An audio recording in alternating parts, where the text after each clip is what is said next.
Hello students, welcome back. So guys, physics के basic maths की series हमारी running है और पिछले लेक्चर में हमने डिफरेंशिएशन वाला पार्ट जो है, एप्लीकेशन ऑफ डिफरेंशिएशन वाला पार्ट हमने फिनिश किया था।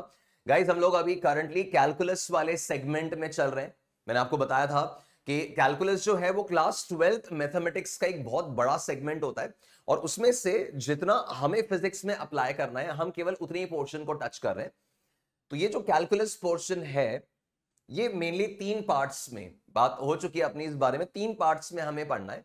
उसमें से फर्स्ट पार्ट जो है दैट इज डिफरेंशिएशन, जो हम पढ़ चुके हैं along with its application. Second segment जो है जो हम आज पढ़ने वाले हैं दिस इज इंटीग्रेशन। और थर्ड सेगमेंट जो होगा that will be about maximum minimum, right. तो गाइज आज के लेक्चर में हम लोग इंटीग्रेशन का डिस्कशन, इंटीग्रल कैलकुलस का डिस्कशन कर रहे हैं। ये भी पूरा कहानी जो है ये दो पार्ट्स में अपन को पढ़ना है। आज हम लोग इंटीग्रेशन का मैथमेटिकल पार्ट ऑब्जर्व कर रहे हैं, मैथमेटिकल फ्लेवर इसका देखना है। और नेक्स्ट वीडियो जो रहेगा, नेक्स्ट लेक्चर जो रहेगा, उसमें फिर अपन इंटीग्रेशन को फिजिक्स में कैसे यूज करना होगा, कहां कहां पर फिजिक्स में काम आने वाला है, उन पोर्शंस को अपन कनेक्ट करने वाले हैं। ठीक है। So guys, straight away integration के डिस्कशन पे आगे बढ़ते हैं। जैसे आप देख सकते हैं इसकी जो टैग लाइन है, इसकी टैग लाइन क्या है?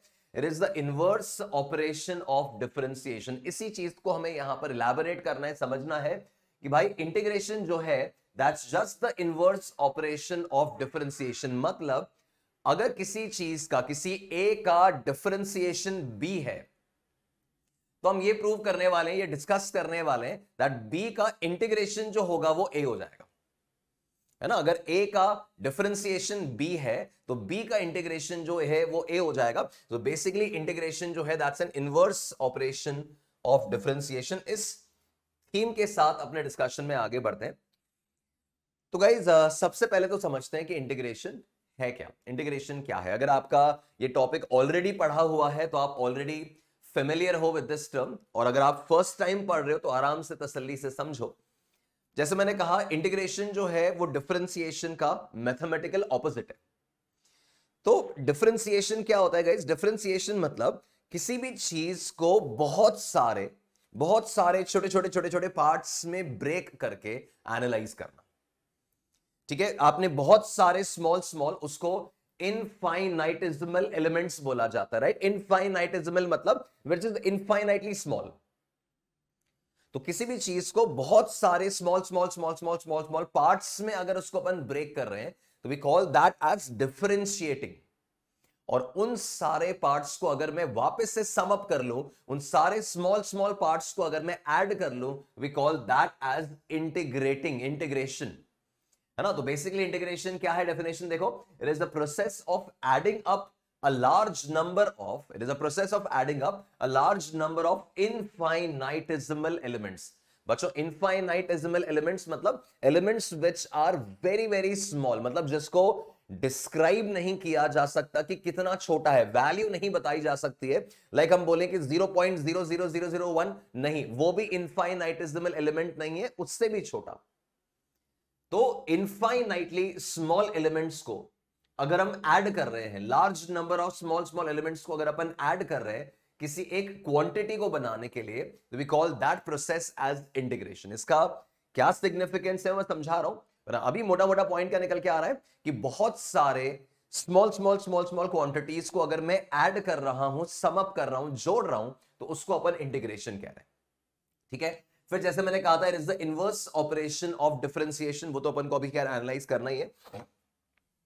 अब देखो गाइज, इसको मैं रिलेट कराने के लिए आपको एक और सिंबल याद दिलाता हूं, this symbol, it is this sigma. ये मेरे ख्याल से सबको ध्यान होगा, लोअर क्लासेस में आपने सिग्मा को, इस समेशन को काम में लिया हुआ है।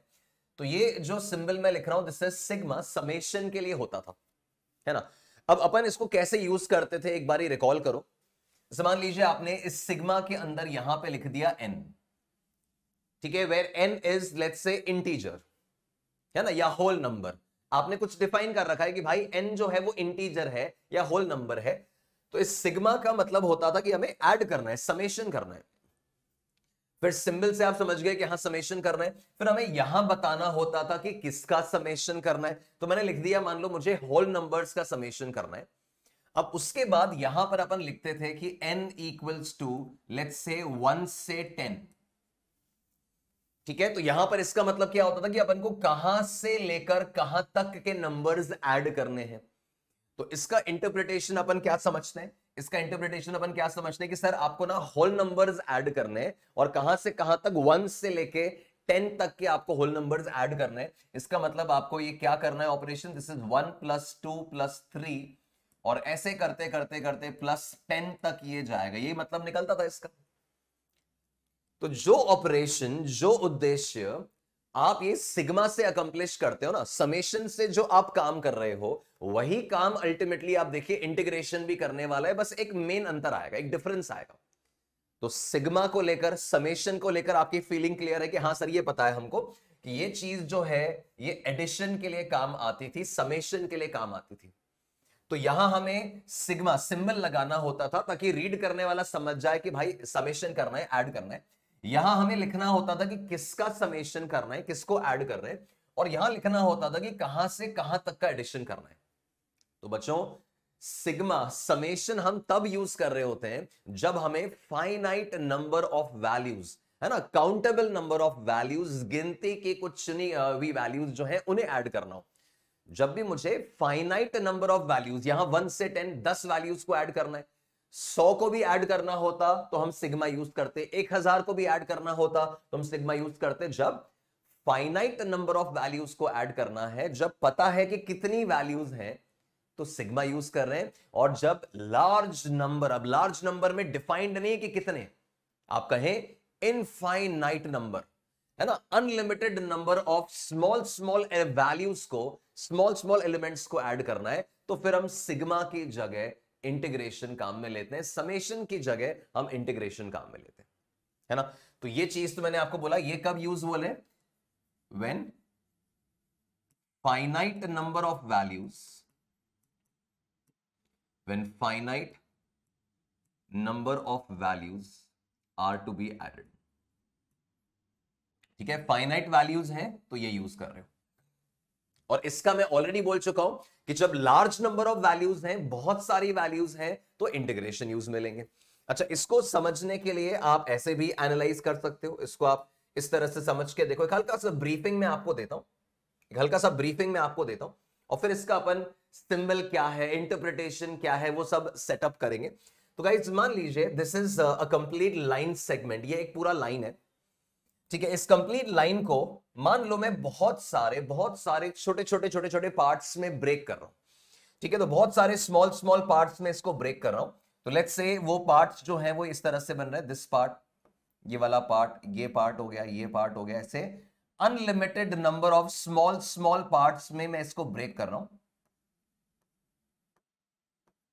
ठीक है, अगर अपन इनिशियली ऐसा बोल रहे हैं, अगर अपन इनिशियली ऐसा बोल रहे हैं कि सर इसका पूरा जो लेंथ है ना, इसका जो कंप्लीट लेंथ है, let's say that complete length is L, ये इसका कंप्लीट लेंथ जो है वो एल है, और इसको मैंने अभी बहुत सारे स्मॉल स्मॉल पार्ट्स में ब्रेक किया। Let's say each part has a length D L. अब ये मैंने आपको डिफरेंशिएशन में समझाया था कि जब भी अपन ऐसे लिखते हैं ना, D L, D M, D T, D X, इसका मतलब होता है इनफाइनाइटेसिमल एलिमेंट, मतलब इनफाइनाइटली स्मॉल, बहुत ही छोटा एलिमेंट है। जैसे डी एल का मतलब है a very very negligibly small element of length. D T, T अगर टाइम है तो डी टी का मतलब हो गया very very small duration of time. M अगर मास है तो डी एम का मतलब हो गया an infinitely very very small, negligibly small element of mass. तो मैं इस कंप्लीट सेगमेंट को बच्चों, इस कंप्लीट सेगमेंट को ऐसे D L, D L, D L, ऐसे बहुत सारे स्मॉल स्मॉल एलिमेंट्स में, each of length D L, ऐसे बहुत सारे स्मॉल स्मॉल एलिमेंट्स में इसको मैंने ब्रेक कर दिया। ठीक है, अब मैं ये बोल सकता हूं कि अगर इन सारे स्मॉल स्मॉल पार्ट्स को मैं ऐड कर लूं, है ना, अगर मैं आपको बोलता हूं कि ये unlimited number of very very small parts में ब्रेक करना है, तो कितने नंबर ऑफ पार्ट्स हो सकते हैं? आप कहेंगे सर इनफाइनाइट पार्ट्स होंगे। बच्चों ये जितना साइज तुमको दिख रहा है ना, ये इतने बड़े पार्ट्स नहीं है, ये तो बहुत नेग्लिजिबली स्मॉल पार्ट्स करने होंगे, मैंने तो बहुत बड़े बनाए हैं। ये नेग्लिजिबली स्मॉल पार्ट्स की, इसको और तोड़ दो, इसको और तोड़ दो, इसको और तोड़ दो, और छोटा वैल्यू, और छोटा वैल्यू, ऐसे बहुत सारे पार्ट्स हो गए। तो ऐसे कितने पार्ट्स बन सकते हैं sir? Unlimited number of parts होंगे, इनफाइनाइट नंबर ऑफ पार्ट्स होंगे, फाइनाइट नंबर ऑफ वैल्यूज नहीं होंगी। तो टोटल लेंथ को अपन लिख सकते हैं कि अगर मैं सारे स्मॉल स्मॉल पार्ट्स को ऐड कर लूं, इन सारे छोटे छोटे पार्ट्स को अगर मैं इंटीग्रेट कर लूं, इनका सम अप कर लूं, इनको ऐड अप कर लूं, तो I will get the total length. उसको रिप्रेजेंट किया जाता है एज इंटीग्रेशन। ये डीएल क्या था? ये डीएल था negligibly small element of this length. इस लेंथ का बहुत ही छोटा सा एक हिस्सा वो डीएल है। और ऐसे सारे छोटे छोटे सेगमेंट्स को अपन अगर इंटीग्रेट कर ले, ये इंटीग्रेशन का सिंबल है, वो मैं भी इंट्रोड्यूस करूंगा।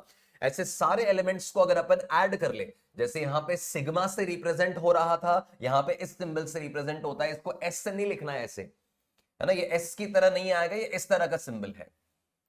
तो अगर अपन ऐसे सारे स्मॉल स्मॉल एलिमेंट्स को ऐड कर रहे हैं, इंटीग्रेट कर रहे हैं, कहते हैं इसको, तो will get the total length. सारे छोटे छोटे सेगमेंट को जोड़ोगे तो टोटल लेंथ मिल जाने वाली है। That is the basic feeling, the basic idea कि इंटीग्रेशन होता क्या है। ठीक है, तो बेसिकली क्या अकम्प्लिश कर रहे हैं बच्चों? Finite number of values add करनी है, तो सिग्मा समेशन पहले जो चला करता था वही है, और unlimited number of small small values add करनी है, एक रेंज पूरी ऐड करनी है, तो इंटीग्रेशन से करेंगे।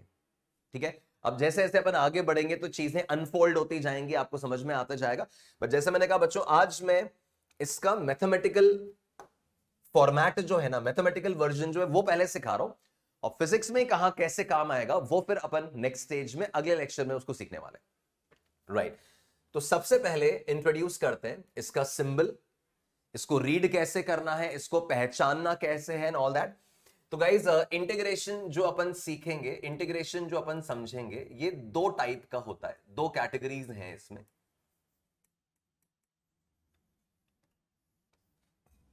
राइट, इंटीग्रेशन जो अपन सीखने वाले, दो कैटेगरीज हैं इसमें। एक कैटेगरी जो है that is indefinite integration, indefinite integration, और एक कैटेगरी है अपना डेफिनेट इंटीग्रेशन।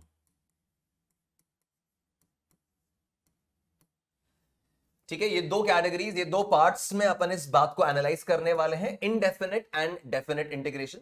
तो अब इनका क्या मीनिंग है वो सब मैं आपको आगे एक्सप्लेन करता हूं। तो इनडेफिनेट, जैसे इन शब्दों का मतलब क्या होता है? इन शब्दों का मतलब क्या? इनडेफिनेट जिसका मतलब अनिश्चित होता है ना, कुछ फिक्स नहीं है, और डेफिनेट मतलब जहां सर्टेनिटी है। मीनिंग तो यही होता है इनका, इनडेफिनेट अनिश्चित, राइट। डेफिनेट मतलब जहां पे सर्टेनिटी है, जहां पे कुछ निश्चितता है।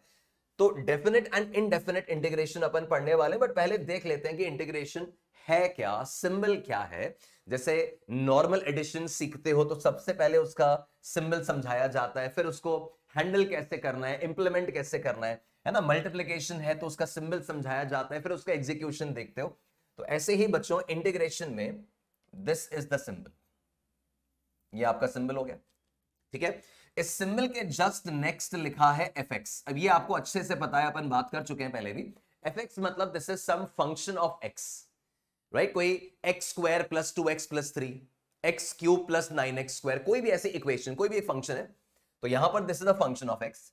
फिर यहां पर हमें दिखाई देता है dx, फिर यहां पे हमको दिखाई देते हैं कुछ x1 और x2, और हम एक एक करके समझा रहे हैं कि इसका क्या मतलब है।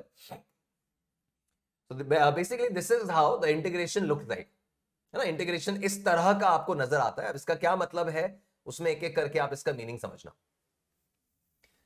तो गाइस सबसे पहले तो ये जो यहां पे लिखा हुआ है, this is the symbol of integration, this is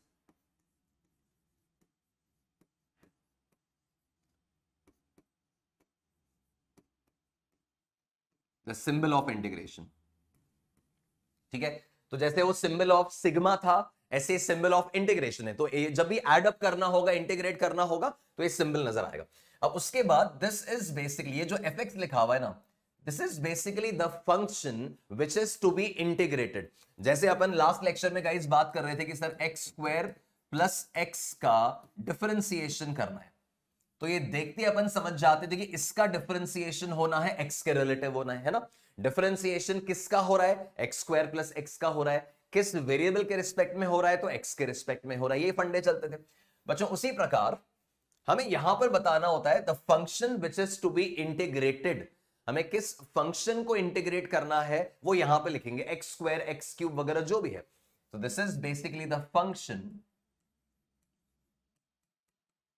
the function which is to be integrated, which is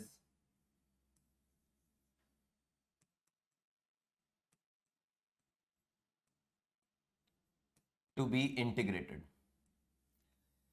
ठीक है, तो कौन से फंक्शन को हमें इंटीग्रेट करना है, that is basically F x. फिर इसके बाद अपन यहां देखें, ये जो लिखा हुआ है यहां पे बच्चों, this is the variable with respect to which integration is being perform. जैसे डिफरेंशिएशन में होता था ना with respect to T, with respect to X, ऐसे यहां पर भी है इंटीग्रेशन इसका हो रहा है। और ये जो यहां डी एक्स लिखा है, ये एक्स आपका वेरिएबल ऑफ इंटीग्रेशन होता है।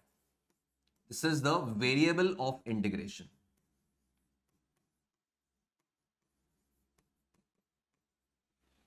ठीक है, तो यहां पे इसका इंटीग्रेशन हो रहा है और इसके रिस्पेक्ट में हो रहा है, एक्स आपका एक्स वेरिएबल ऑफ इंटीग्रेशन है।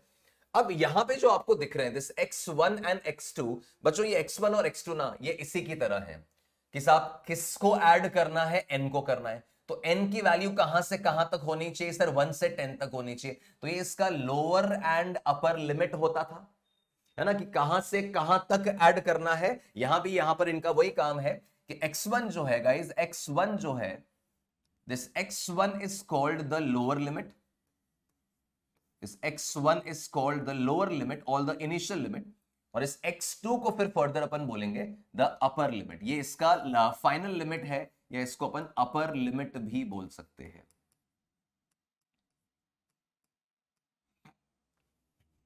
ठीक है, so this is how integration looks like, कि आपका इंटीग्रेशन का सिंबल आ रहा है, फिर यहां पर इसको इंटीग्रेट करना है x के रिलेटिव, और जब जिसको इंटीग्रेट करना है तो बताना पड़ेगा ना कि कहां से कहां तक की वैल्यूज ऐड करनी है। तो वो ये लिमिट्स के थ्रू बताते हैं कि यहां किसको इंटीग्रेट करना है, साहब इसको इंटीग्रेट करना है। वेरिएबल क्या है, तो एक्स वेरिएबल है। कहां से कहां तक इंटीग्रेशन परफॉर्म करना है, तो x1 से लेकर x2 तक परफॉर्म करना है, वो लिमिट्स लगाते हैं। तो जैसे भी ऑपरेशन स्टार्ट करूंगा, वर्किंग स्टार्ट करूंगा, आएगा समझ में। तो गाइस यहां पे होता क्या है, जब हम बिना लिमिट्स के इंटीग्रेट कर रहे होते हैं, है ना, अभी आप जब दो कैटेगरीज देखोगे तो उसमें जब इनडेफिनेट इंटीग्रेशन होगा ना, तो indefinite integration is basically integration without limits. जब हम बिना लिमिट्स के इंटीग्रेट कर रहे होंगे, विदाउट लिमिट्स जब अपन इंटीग्रेट कर रहे होंगे, तो that will be indefinite integration. Without limits ये हो जाएगा। और जब विथ लिमिट्स अपन इंटीग्रेट कर रहे हैं,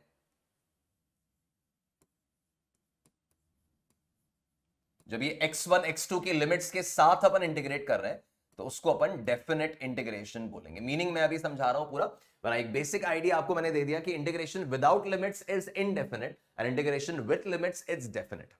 ठीक है, अब ये तो आपने देखा कि इंटीग्रेशन सिंबल क्या है। ठीक है, अब इसके बेसिक फॉर्मूलाज पहले सेटअप करते हैं। मैंने बोला ना पहले अपन इसका मैथमेटिकल फ्लेवर देख रहे हैं। जैसे आपने पहले डिफरेंशिएशन सीखा, तो डिफरेंशिएशन में आपने सीधा x की पावर n, है ना, 5x स्क्वायर 6x क्यूब, पूरा polynomial, sine cos tan, e to the power x log x, इन सब का डिफरेंशिएशन सीखा। कोई रीजन आप नहीं जानते हो कि साइन का डिफरेंशिएशन कॉस क्यों है ना, आप ये रीजन नहीं जानते हो कि x की पावर n का differentiation nx to the power n minus 1 क्यों है। ये सिर्फ फॉर्मूलाज की तरह हमने एक्सेप्ट किए हैं, इसके रीजनिंग वगैरह एक पूरा डिटेल्ड कैलकुलस का डिस्कशन है, वो अपने फिजिक्स के स्कोप में रिक्वायर्ड ही नहीं है।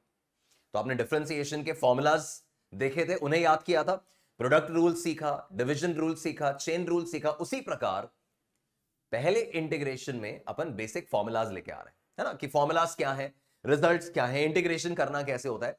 और फिर अगले लेक्चर में तुम फील कर पाओगे कि इंटीग्रेशन सर ने क्यों सिखाया था, कि फिजिक्स में इंटीग्रेशन काम कहां आने वाला है, उसकी फीलिंग आपकी डेफिनेट तौर पे बन जाएगी। So guys formulas for integration पे मूव कर रहे हैं, ऑब्वियसली यही अपना मेन साथी होंगे, ये फॉर्मूलाज ही मेनली अपन को ध्यान रखने हैं। सो फॉर्मूलाज ऑफ इंटीग्रेशन,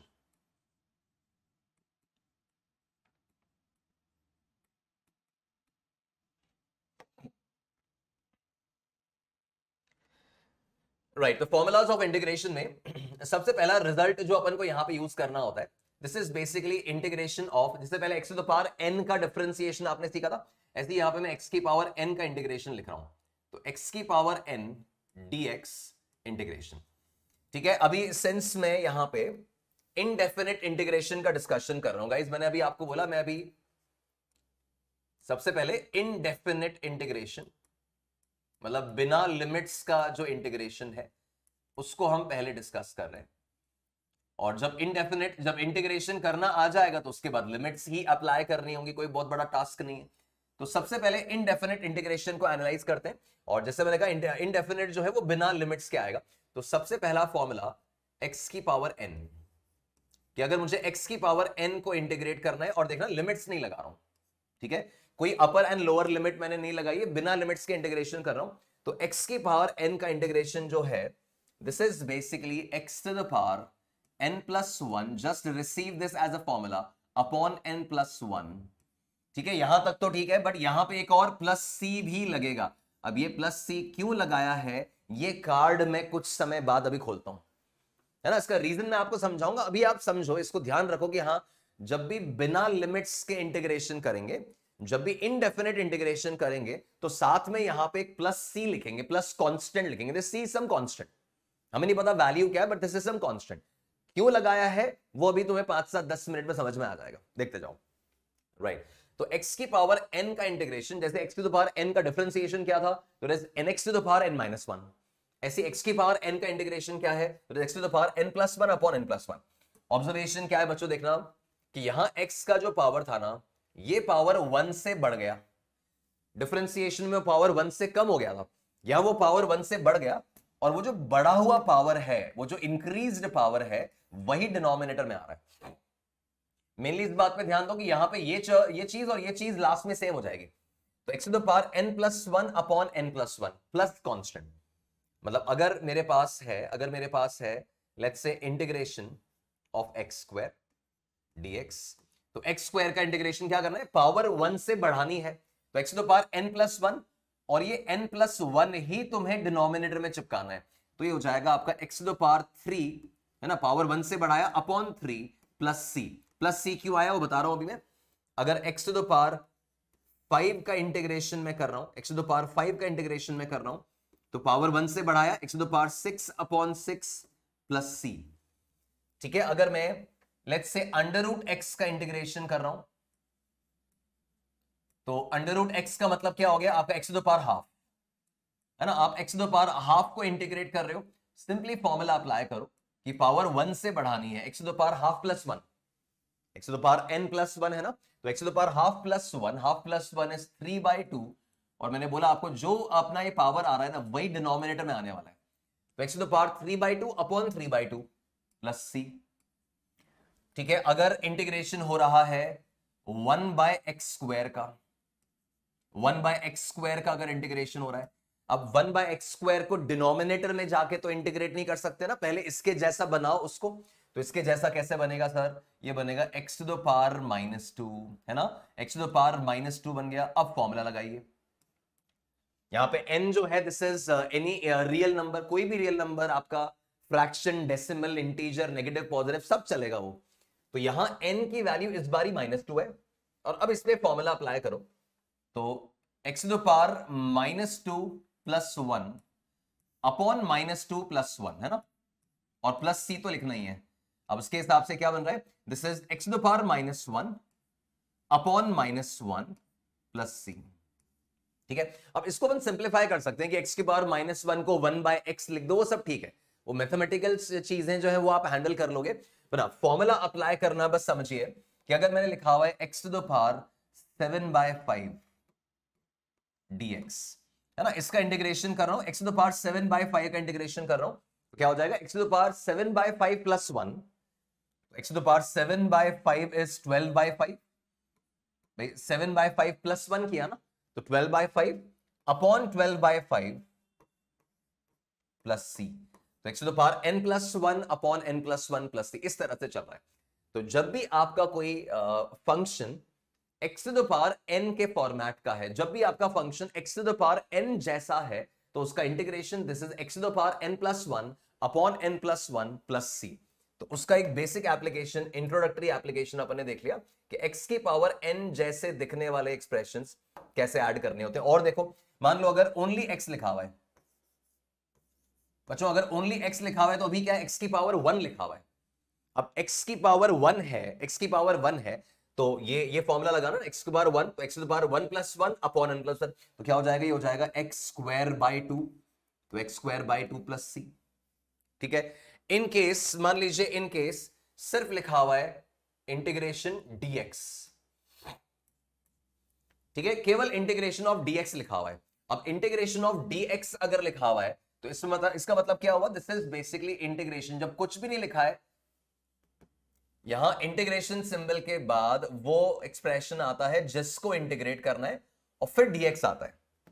तो यहां पे अपन देख रहे हैं सिंबल के बाद कुछ भी नहीं लिखा है, मतलब 1 लिखा है, तो इंटीग्रेशन 1 का हो रहा है। ठीक है, 1 का इंटीग्रेशन हो रहा है बच्चों, 1 को लिख सकता हूं मैं x की पावर 0, है ना, 1 को लिखा मैंने x की पावर 0, और अब इस पे फॉर्मूला लगा दिया, ये फॉर्मूला लगा दिया, x की power n plus 1 upon n plus 1, तो x की पावर 0 प्लस 1 अपॉन 0 प्लस 1, तो ये x आ जाएगा, this is x plus c। ठीक है, इंटीग्रेशन ऑफ dx, जब सिर्फ ऐसा लिखा हुआ है इंटीग्रेशन ऑफ dx, तो ये आ रहा है ओनली x प्लस c।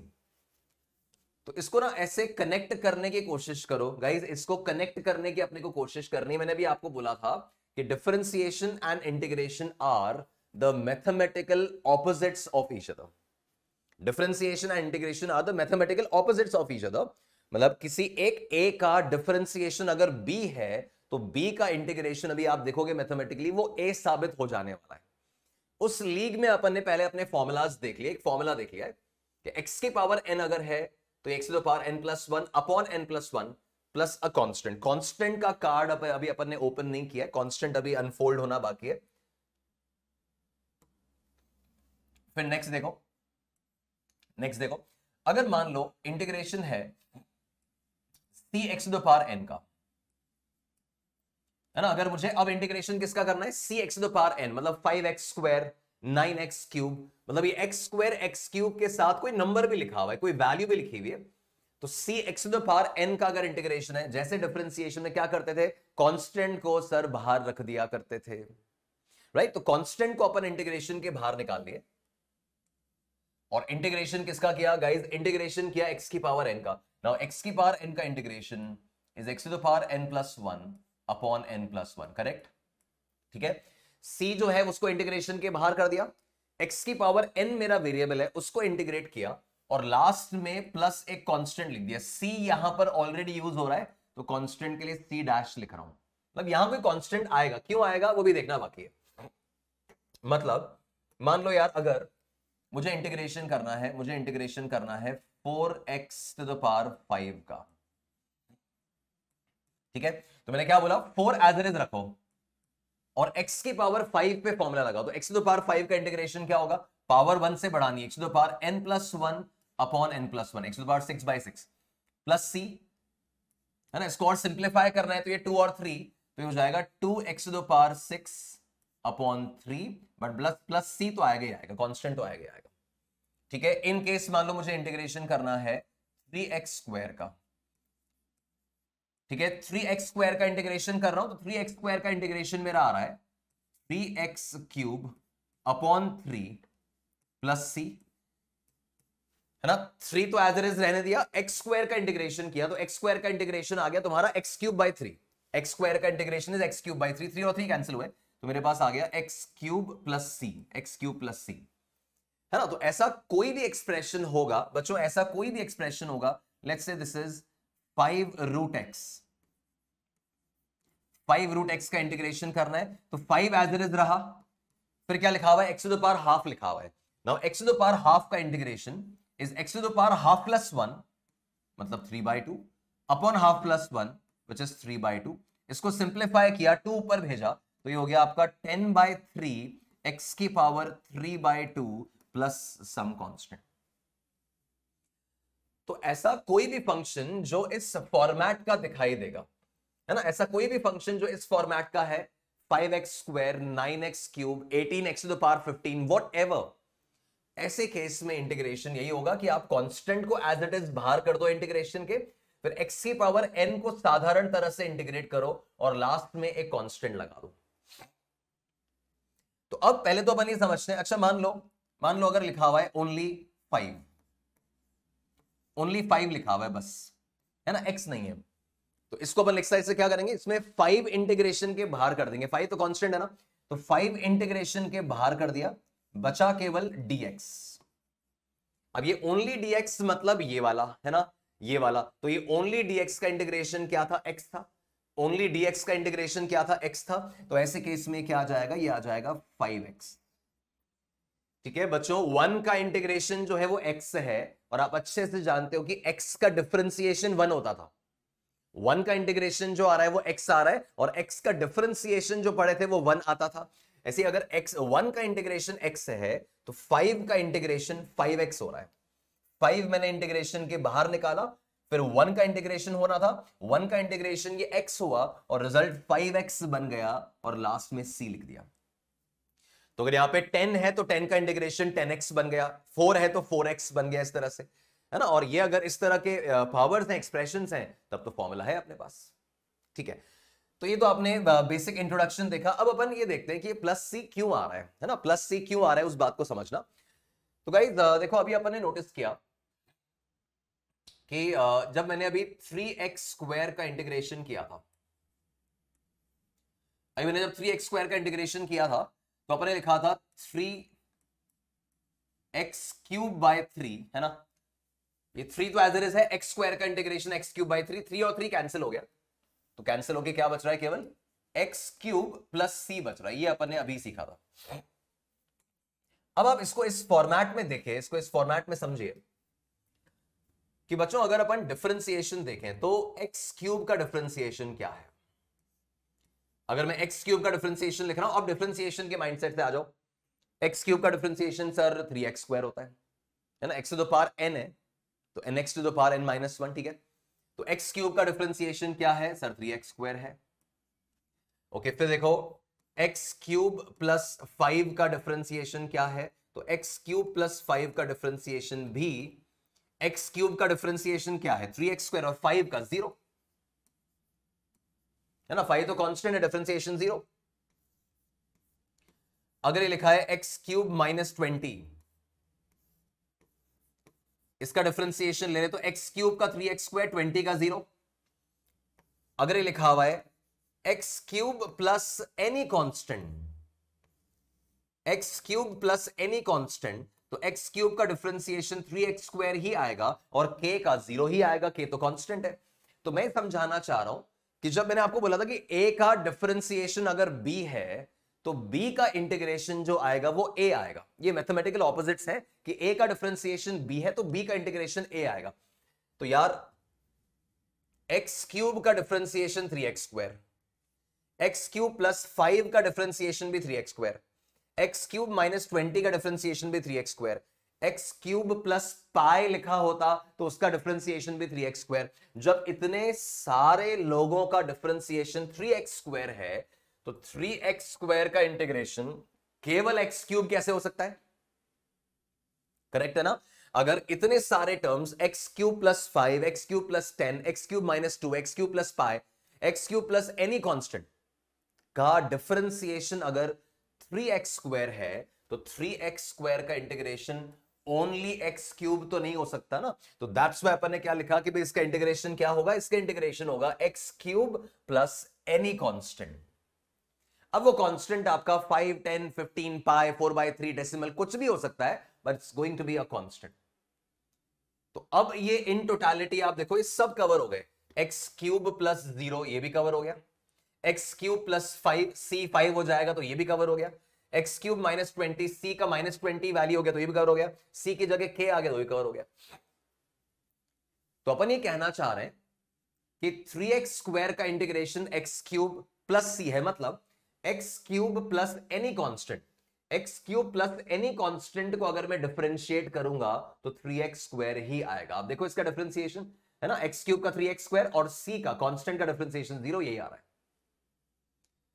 तो दैट्स वाई अपन ये सी अननोन यहां पे लगाते हैं कि भाई ये हमें नहीं पता कि इसका कांस्टेंट का वैल्यू क्या है, ये इनडेफिनेट है, ये अनिश्चित है कि कांस्टेंट क्या आएगा। गाइज हमें नहीं पता कि हमें कहां से कहां तक ऐड करना है, लिमिट्स नहीं लगाई है, है ना। It's integration without limits, limits नहीं लगाई है, अनिश्चित है, फिक्स नहीं है कि लिमिट्स क्या होंगी, फिक्स नहीं है कि सी क्या आएगा, है ना। And that's why it is being named as indefinite integration. पता नहीं कि कौन सी रेंज में इंटीग्रेट कर रहे हैं और अननोन कांस्टेंट सी क्या आने वाला है, बट सी आ क्यों रहा है, मैं समझ रहा हूं कि अब आ गई आपको बात समझ में ना, कि जब इतने सारे लोगों का डिफरेंशिएशन 3x² है तो 3x² का इंटीग्रेशन केवल x³ कैसे हो सकता है, there has to be x³ plus any constant. तो दैट्स व्हाई इनडेफिनेट में हर बार plus c plus c plus c अपने को लगाना है, राइट। तो ये कांस्टेंट क्यों लगाया वो समझ में आ गया। x की पावर n का इंटीग्रेशन क्या है वो मैंने आपको बता दिया। फिर c x to the power n अगर आ रहा है वो अपन ने देख लिया। अब इसी लीग में बच्चों, इसी लीग में अगर ये पूरा इस तरह से आ जाए, जैसे integration of u plus minus v dx, ये अपने डिफरेंशिएशन में भी देखा था कि ऐसे u और v वगैरह आते थे। मतलब u जो है वो x का फंक्शन है, v जो है वो भी x का फंक्शन है। Something like x² plus sign x, 5x² plus 9x, ऐसे अगर लिखे हुए तो कुछ भी नहीं है, सिंपल वर्किंग है कि अगर पहला फंक्शन प्लस माइनस दूसरा फंक्शन इंटीग्रेट करना है, कोई बात नहीं, अलग अलग इंटीग्रेट कर दो कि हां सर पहले u को इंटीग्रेट करो, फिर बीच में जो भी साइन लग रहा हो वो लगा दो और फिर v को इंटीग्रेट कर लो। पहले u को इंटीग्रेट कर लो, फिर बीच में जो भी साइन लग रहा है प्लस माइनस वो लगाया और फिर v को इंटीग्रेट कर लिया। मतलब बेसिकली क्या कहना चाह रहा हूं, बेसिकली पॉइंट ये है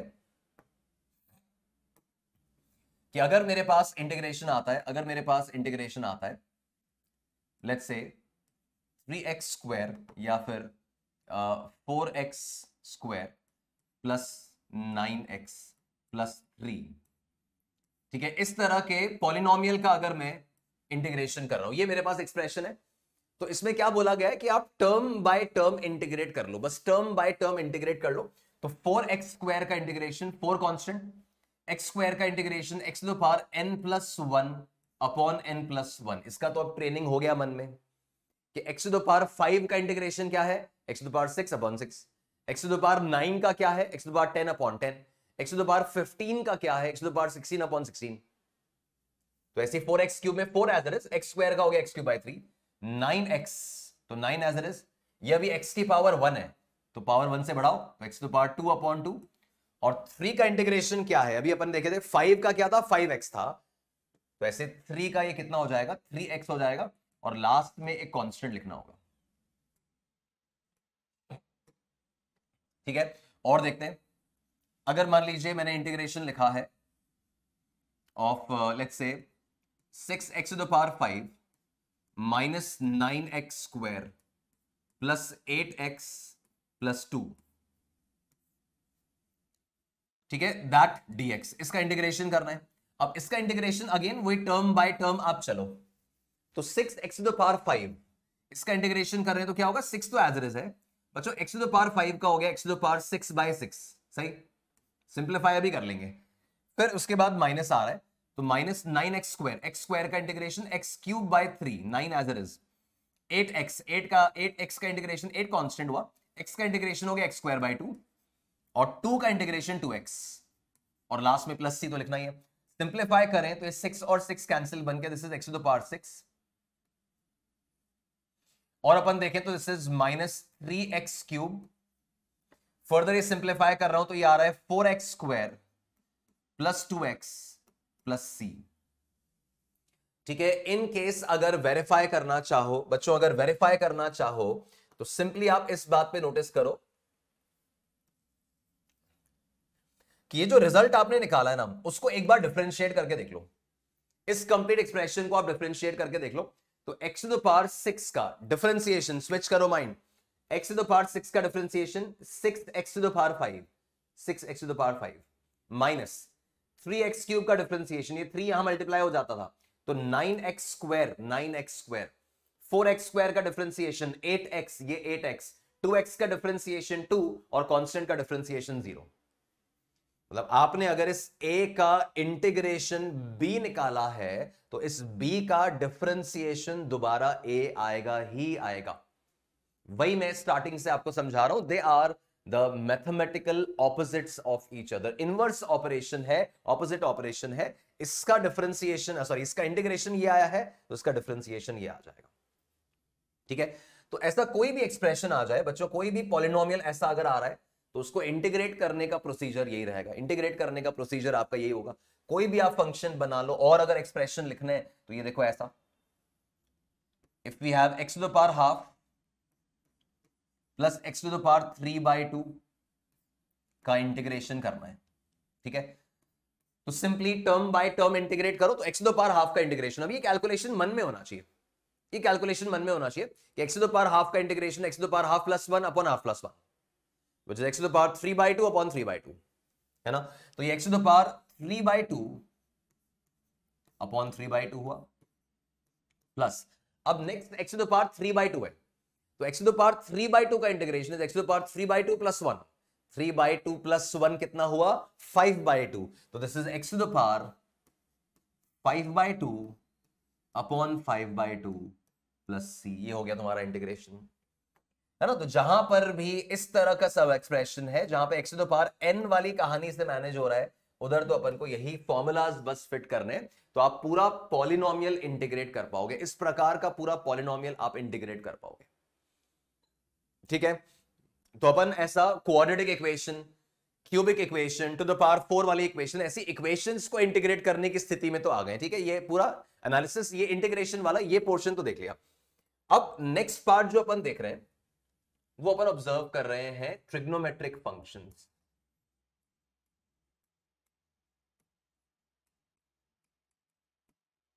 ये अपन ने अभी पॉलिनोमियल का इंटीग्रेशन देख लिया है, squared, cubic function, to the power 4 function, उनको हैंडल करना अपने को आ गया।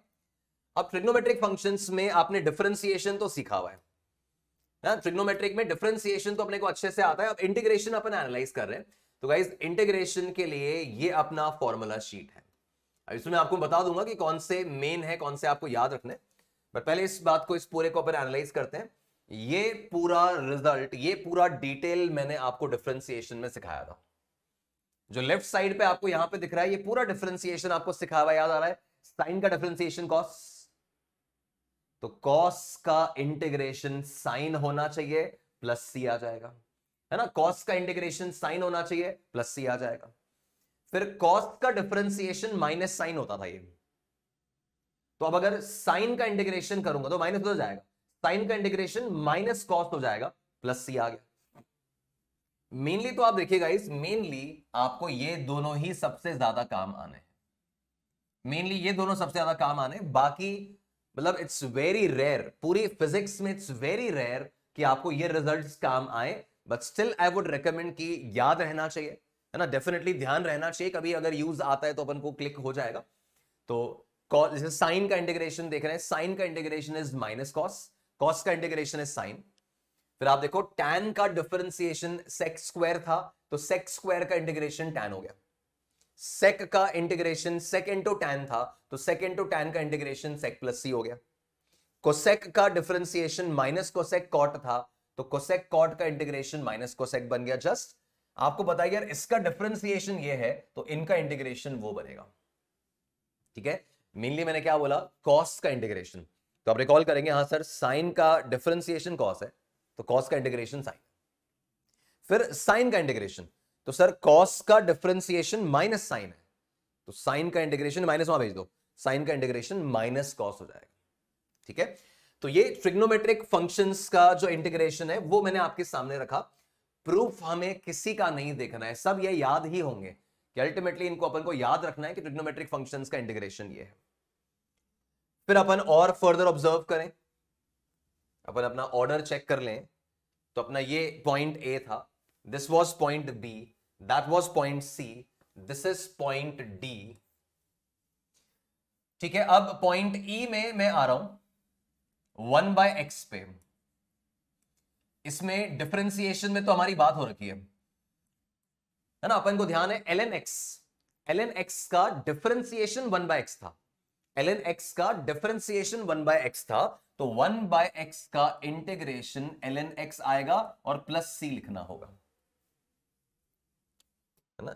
एक सेकेंड, ये लोगो में हाइड हो रहा है, इसको नीचे ले लेते हैं, ठीक है, हाँ अब ठीक है, ठीक है। सो ln x का ध्यान है सबको, ln x का log का डिफरेंशिएशन 1/x था, तो 1/x का इंटीग्रेशन क्या है, ln x होएगा, याद रखना है अपने को, 1/x का integration ln x plus t, indefinite integration चल रहा है। फर्दर अपन देखें e to the power x exponential function, ये मान लो f नंबर का आ गया, e to the power x dx का इंटीग्रेशन। अब अपन को पता है कि guys e to the power x का differentiation e to the power x था, तो e to the power x का इंटीग्रेशन भी वो खुद ही है e to the power x plus c, तो 1/x का इंटीग्रेशन ln x हो गया, भूलना नहीं है, बहुत बहुत क्रूशियल। और e to the power x का इंटीग्रेशन जो है वो e to the power x plus c ही आ जाएगा। तो अब इसके अंदर अपन ओवरऑल देखें, समराइज करें अभी तक की कहानी, तो आप इनडेफिनिट इंटीग्रेशन में x to the power n का इंटीग्रेशन सीख गए, c x to the power n format अगर चल रहा है तो वो इंटीग्रेशन अपन ने ऑब्जर्व कर लिया। नेक्स्ट अपन ने ट्रिग्नोमेट्रिक फंक्शंस अगर गिवन है उसका इंटीग्रेशन कैसे होगा वो पूरा एनालिसिस कर लिया। 1/x का इंटीग्रेशन करना है तो वो ln x आ जाएगा, वो ऑब्जर्व कर लिया। e to the power x का इंटीग्रेशन है तो e to the power x ही रहेगा, वो ऑब्जर्व कर लिया। और सिंस ये इनडेफिनिट इंटीग्रेशन है तो साथ में प्लस c अटैच्ड जरूर रहेगा, ठीक है। So guys this is the level 1, the first part, first level अपन ने इस इंटीग्रेशन का एनालाइज किया।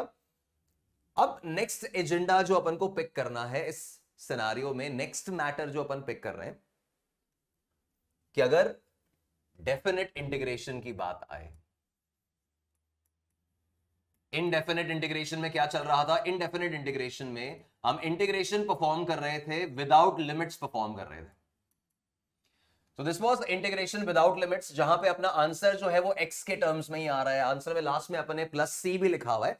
अब जो सिनेरियो है this is going to be definite integration, मतलब it's integration with limits, integration with limits.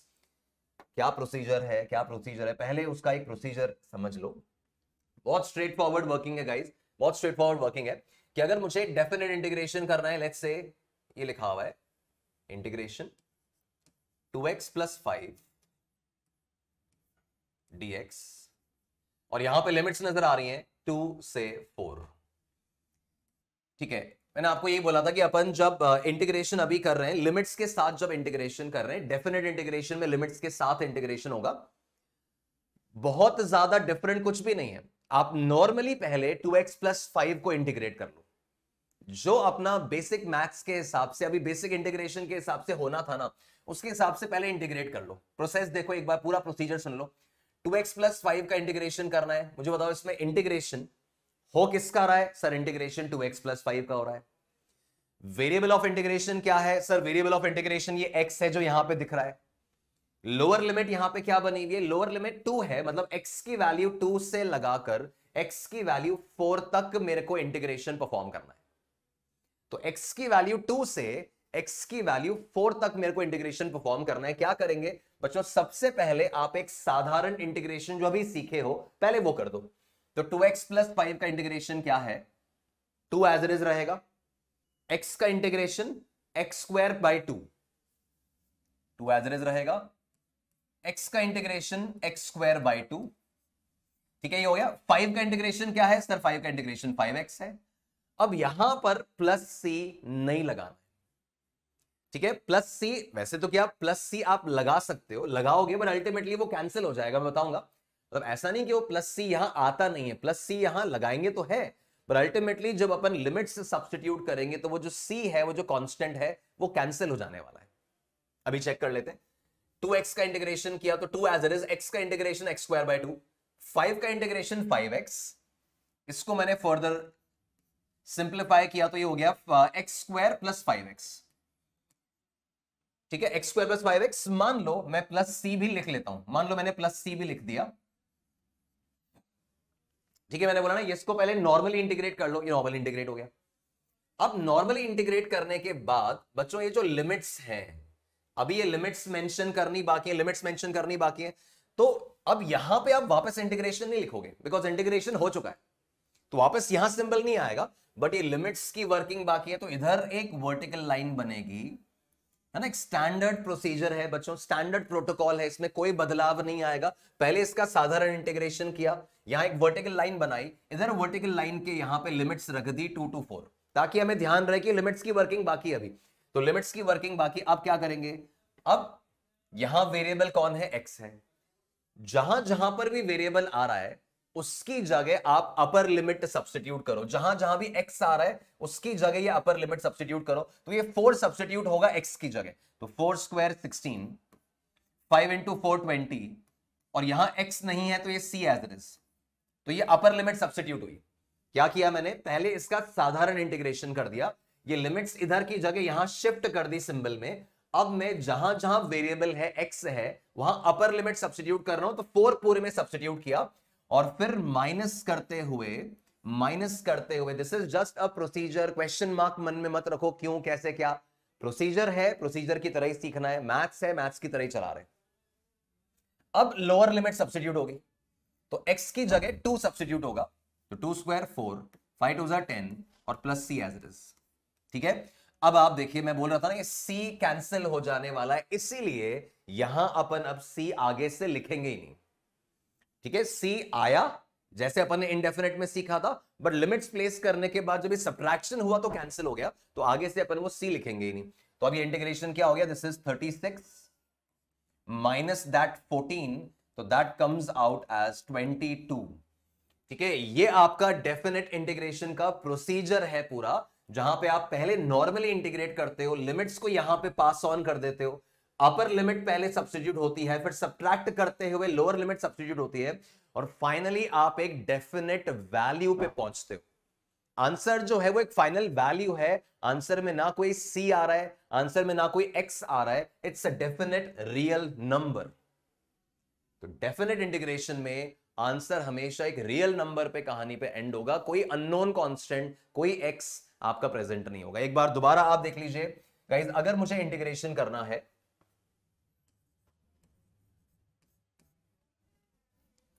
अगर मुझे इंटीग्रेशन करना है 3x स्क्वायर प्लस 4x का, ठीक है, 3x स्क्वायर प्लस 4x का इंटीग्रेशन करना है, लिमिट्स है मेरी 0 से 2। तो अब क्या, जब 0 से 2 इंटीग्रेट कर रहे हैं तो पहले तो 3x स्क्वायर प्लस 4x का साधारण इंटीग्रेशन, बट अब c नहीं लिखेंगे, तो 3x स्क्वायर का इंटीग्रेशन क्या हो जाएगा, x क्यूब हो जाएगा। कैसे, 3x क्यूब बाय 3, 3 और 3 कैंसिल, तो x क्यूब हो जाएगा। 4x का क्या हो जाएगा, डायरेक्ट करना सीखिए, 4x का हो जाएगा 4, x स्क्वायर बाय 2, 2 और वो 4 एडजस्ट होके बचा 2x स्क्वायर। ठीक है, फिर यहां पे लिमिट्स पास कर दी, यहां पे लिमिट शिफ्ट कर दी, दिस इज 0 to 2, ये लिमिट्स यहां आ गई।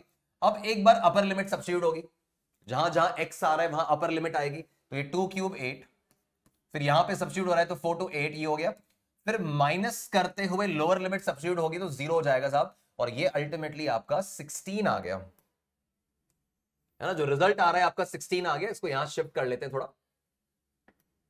तो रिजल्ट जो आ रहा है this is 16। I mention that ये रिजल्ट जो आएगा ये फाइनल एक डेफिनेट वैल्यू आएगी, एक रियल नंबर आने वाला है। ठीक है, तो डेफिनेट इंटीग्रेशन आपने देख लिया, प्रैक्टिस पूरा अभी मैं बता रहा हूं, इसके अलग अलग वेरिएशंस भी अपन देख रहे हैं, पर अभी फर्स्ट लुक जो है आपने जैसे इनडेफिनेट का पूरा कहानी देख लिया, sine cos log e to the power x वगैरह सब पॉलिनोमियल्स वगैरह नोटिस कर लिए, और ऐसे आपने डेफिनेट इंटीग्रेशन का प्रोसीजर क्या है, इंटीग्रेट किया, लिमिट्स यहां पास ऑन किए, एक बार अपर लिमिट पूरे में सब्स्टिट्यूट किया, फिर माइनस करते हुए लोअर लिमिट सब्स्टिट्यूट किया, और फाइनल एक रियल नंबर के तौर पे आंसर निकाल लिया, है ना। तो this is integration, definite integration for you. ठीक है, यहां तक अपन ने समझ लिया। अब इसमें नेक्स्ट एग्जांपल और प्रैक्टिस करते हैं, है ना, और क्वेश्चंस देखते हैं। देखो चलिए, तो नेक्स्ट क्वेश्चन इसके अंदर पिक कर रहा हूं, ये अपन ने बेसिक डेफिनेट इंटीग्रेशन जो है वो समझ लिया। नाउ गाइस, लेट्स से हमें दे रखा है integration cos theta d theta का इंटीग्रेशन फ्रॉम 0 to π/2। ठीक है, मान लो ये इंटीग्रेशन मेरे को सॉल्व करना है। अब जैसा मैंने आपको बोला, जब डेफिनेट इंटीग्रेशन आ रहा है ना, तो पहले आप नॉर्मल इंटीग्रेशन अपना कर लो, जो अपन ने नॉर्मल इंटीग्रेशन सीखा है, पहले आप नॉर्मल इंटीग्रेशन कर लो। तो नॉर्मल इंटीग्रेशन अपन जानते हैं, cos का इंटीग्रेशन क्या होगा, बताया था मैंने एक बार, देखो ये रहा अपना पूरा लिस्ट, कहां गया, ये रहा। है ना। तो कॉस का इंटीग्रेशन क्या है, तो कॉस का इंटीग्रेशन इज साइन, साइन का इंटीग्रेशन इज माइनस कॉस। ये गड़बड़ मत करना, प्लस माइनस की गड़बड़ करना। तो कॉस का integration cos theta d theta, function theta के टर्म्स में है, इंटीग्रेशन भी थीटा के टर्म्स में है, और लिमिट्स भी थीटा की ही दे रखी है। तो कॉस थीटा का इंटीग्रेशन मेरा हो गया साइन थीटा, तो ये इंटीग्रेशन हो गया। अब इसके बाद यहां पे मुझे लिमिट्स पास ऑन करनी है, तो this is 0 and pi by 2, ठीक है। अब इसके अंदर अपन लिमिट्स प्लेस करें थीटा की जगह, तो ये थीटा की जगह एक बार तो पाई बाय 2 आ गया, this is sine pi by 2, minus फिर लोअर लिमिट प्लेस करना है, this is sine 0। Pi by 2 मतलब 90 डिग्री, मैं उम्मीद कर रहा हूं आपको पता है रेडियन एंड डिग्री कन्वर्जन अपन ट्रिग्नोमेट्री में पढ़ चुके हैं। तो sine pi by 2 sine 90 degree अपना 1 हो गया, एंड माइनस साइन 0 अपना 0 हो गया, तो उसके हिसाब से this integration it confirms to be equals to 1, है ना। तो ऐसे cos थीटा का मुझको इंटीग्रेशन करना था, तो ये रिजल्ट जो है आपका इस फॉर्मेट में इंटीग्रेट हुआ। और अपन इसमें एग्जांपल देखें और सिचुएशन देखो, नेक्स्ट एग्जांपल इसमें पिक करें। अब लेट्स से हमें इंटीग्रेशन दे रखा है, इंटीग्रेशन दे रखा है x square plus 2x plus 1 upon x cube dx, और लिमिट्स नहीं है, ठीक है। इस तरह का इंटीग्रेशन है, x square plus 2x plus 1 upon x cube and dx, ये इंटीग्रेशन करना है, लिमिट्स नहीं है, इनडेफिनेट इंटीग्रेशन करना है।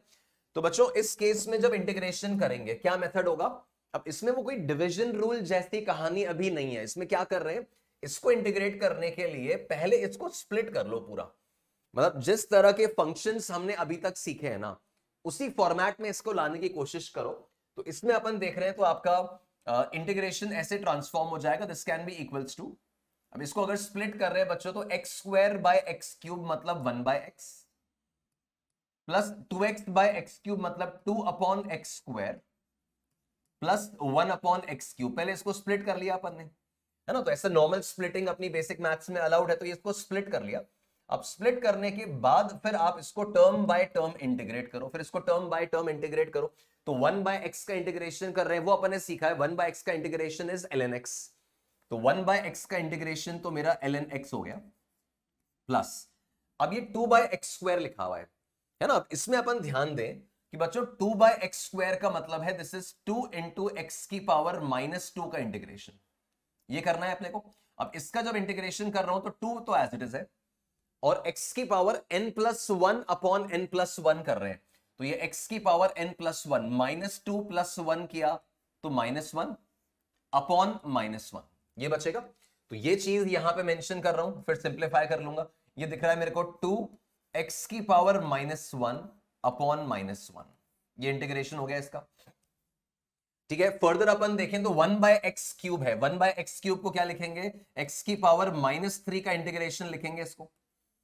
अब 1 बाय एक्स क्यूब को इंटीग्रेट कर रहा है ना, x की पावर माइनस 3 को इंटीग्रेट करना है, तो ये x की पावर माइनस 3 का इंटीग्रेशन x की दो power n plus 1 minus 3 plus 1 मतलब माइनस 2 अपॉन n प्लस 1 ये माइनस 2, तो ये लिखा जाएगा x की पावर माइनस 2 अपॉन माइनस 2, ये और लास्ट में प्लस c आ जाएगा बिकॉज इनडेफिनेट इंटीग्रेशन है, ठीक है। तो ये अपना खैर रफ वर्क अपन ने यहां पे कर लिया। और इस केस में अब अगर आगे प्रोसीड करें, अब आगे प्रोसीड करें तो ये आपका ln x तो ये आ गया, ठीक है। अब इस माइनस 1 को इस माइनस को यहां एडजस्ट कर रहा हूं, फिर x की पावर माइनस 1 मतलब 1 बाय एक्स, तो ये 2 तो लिखा हुआ है, x की पावर माइनस 1 को 1 बाय एक्स लिख दिया, फिर ये माइनस इधर एडजस्ट कर रहा हूं तो ये माइनस आ गया, और x की पावर माइनस 2 मतलब 1 बाय एक्स स्क्वायर, है ना। x की पावर माइनस 2 मतलब 1 बाय एक्स स्क्वायर, तो ये हो गया 1 अपॉन 2 डिनोमिनेटर में ऑलरेडी है 1 bye 2x square plus c, ये आपका टर्म बन गया, ठीक है। तो इस तरह का एक्सप्रेशन है, तो आराम आराम से इंटीग्रेशन करना है, जल्दबाजी नहीं। मैंने आपको पहले ही बोला था स्पीड कोई ऐसी चीज नहीं है जिसको आपको डेलिबरेटली प्लान करके आप बढ़ा पाएंगे, नहीं, वो नेचुरली आपकी प्रैक्टिस, आपकी थरो प्रैक्टिस, आपकी रिपीटेटिव प्रैक्टिस से बढ़ेगी। तो स्पीड को डेलिबरेटली बनाने की कोशिश मत करो, कैलकुलेशन सही जाए, रिजल्ट्स अपने सही आए, पहले वो अपने लिए इंपॉर्टेंट है। तो मैंने 1 बाय एक्स का इंटीग्रेशन किया, ln x हो गया, 2 बाय एक्स स्क्वायर का इंटीग्रेशन किया, 1 बाय एक्स क्यूब का इंटीग्रेशन किया, और इनडेफिनेट था तो प्लस c लगा दिया, ठीक है। और सिचुएशन देखें अपन इसके अंदर, अब मान लो जैसे और भी अपने बहुत सारे रिजल्ट्स होते हैं बच्चों इंटीग्रेशन में। मान लीजिए मुझे ग्रेविटेशन का जो अपना फोर्स होता है, let's say that gravitational force it is gm1m2 by r square, ये अपने को सबको ध्यान है कि G M one M two by are square, ये मेरा एक फंक्शन हो गया है ना, this G M one M two by are square में this R is the variable. और मान लो मुझे ये इंटीग्रेशन परफॉर्म करना है, अभी केवल मैथ्स की नजर से देखेंगे, केवल मैथ्स की नजर से देखेंगे, और लिमिट्स मैंने लगा रखी है, मान लीजिए लिमिट्स मैंने लगा रखी है फ्रॉम आर टू इंफिनिटी। ठीक है, इस तरह का सिचुएशन है कि मेरे पास ये वाला इंटीग्रेशन आया, फॉरगेट अबाउट कि ये फॉर्मूला क्या है, आप केवल मैथ्स की नजर से इसको देखो कि आपको ये इंटीग्रेशन परफॉर्म करना है, लिमिट्स आर से इंफिनिटी है, तो क्या करेंगे, again G M one M two constant है, तो जी एम वन और एम टू कॉन्स्टेंट है, इंटीग्रेशन के बाहर किया उसको, इंटीग्रेशन के अंदर केवल वन बाय आर स्क्वायर बचा, one by are square d r, है ना। तो इंटीग्रेशन किसका हो रहा है, वन बाय आर स्क्वायर का हो रहा है, वेरिएबल कौन है सर, आर है, वेरिएबल की लिमिट्स क्या है, तो सर आर से इंफिनिटी है ना। अब इसको अपन आगे बढ़ाएं तो G M one M two, तो ये आ गया now one by are square का इंटीग्रेशन। अब ये अपनी ट्रेनिंग का पार्ट बन जाए, रिपीट करते करते अपनी एक हैबिट में आ जाना चाहिए। वन बाय आर स्क्वायर है मतलब आर की पावर -2 है, तो वही x की पावर n+1 अपॉन n+1, तो r की पावर -2+1 अपॉन -2+1, तो ये इंटीग्रेशन आ जाएगा बच्चों -1 बाय आर। देखो ये मैंने यहां पे सॉल्व किया था, है ना, कि आप अगर 1 बाय एक्स स्क्वायर को इंटीग्रेट कर रहे हो तो -1 बाय एक्स आया था, 2 तो पहले से ही था, -1 बाय एक्स आया था, तो 1 बाय आर स्क्वायर का इंटीग्रेशन इज -1 बाय आर। वो कैसे आ रहा है समझ में आ रहा है ना, आर की पावर -2 को इंटीग्रेट करूंगा तो r to the power -2+1 upon -2+1, तो ये कितना हो गया, r की power -1 upon -1 which is -1 by r. तो ये रखा, अब यहां पे लिमिट्स ट्रांसफर कर दी r से इंफिनिटी। अब जब इसमें अपन लिमिट्स वगैरह सब्स्टिट्यूट करेंगे, लिमिट्स वगैरह सब्स्टिट्यूट करेंगे, इस माइनस साइन को बाहर भेज देता हूं, तो -GM1M2 यहां पड़ा रहा। अब एक बार r की जगह अपर लिमिट सब्स्टिट्यूट हो रही है तो इंफिनिटी सब्स्टिट्यूट हुआ, और माइनस करते हुए फिर लोअर लिमिट सब्स्टिट्यूट करनी होती है, वो कर ली, है ना। लिमिट्स r से इंफिनिटी थी, एक बार मैंने r की जगह अपर लिमिट इंफिनिटी रखी और एक बार लोअर लिमिट r रखी, 1 बाय इंफिनिटी मेरा ये 0 हो गया। उम्मीद कर रहा हूं ये आपके इंफॉर्मेशन डेटाबेस में है, that 1 upon infinite is 0, 1 upon 0 is infinite and 1 upon infinite is 0, पता है आपको। तो ये अब माइनस और ये माइनस मिलके प्लस हुए, तो मेरा इंटीग्रेशन बन गया GM1M2 बाय आर, ये मेरा इंटीग्रेशन आ गया। ठीक है, ऐसे न्यूमरस एग्जांपल्स अपन ले सकते हैं और अपन सिचुएशन इसकी बना ले और एग्जांपल्स पकड़े, ये वाला समझ में आ गया होगा। अब इसमें नेक्स्ट सिचुएशन मान लो मैं ऐसा लिख रहा हूं कि अगर मुझे इंटीग्रेशन करना है, मान लीजिए मैं 1 बाय एक्स dx का इंटीग्रेशन कर रहा हूं, और लिमिट्स जो है वो मैंने आपको कुछ बता दी, a से a प्लस एल।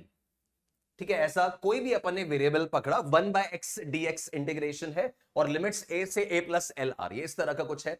a और a प्लस एल कोई कांस्टेंट, कोई वैल्यूज रहे होंगे, 2 से 3, 5 to 9, कुछ भी हो सकता था। तो अब अपन को पता है 1 बाय एक्स का इंटीग्रेशन करना है बच्चों, 1 बाय एक्स का इंटीग्रेशन क्या हो जाएगा सर, ln x हो जाएगा। लिमिट्स क्या होगा, इंटीग्रेशन करने के बाद लिमिट्स यहां पे प्लेस करेंगे, इधर लिमिट्स प्लेस करी तो क्या लिखेंगे, a से a प्लस एल, यहां पे मैंने लिखा। ठीक है, अब x मेरा वेरिएबल है तो एक बार उसमें अपर लिमिट सब्स्टिट्यूट होगी, x की जगह a प्लस एल प्लेस होएगा, माइनस फिर लोअर लिमिट प्लेस होएगी, तो लोअर लिमिट में यहां पे a रखना होगा, है ना। तो एक बार अपर लिमिट प्लेस की, एक बार लोअर लिमिट प्लेस की, बीच में माइनस साइन लगाया जैसा अपन ने सीखा है, और फिर हमने रिकॉल किया कि सर log a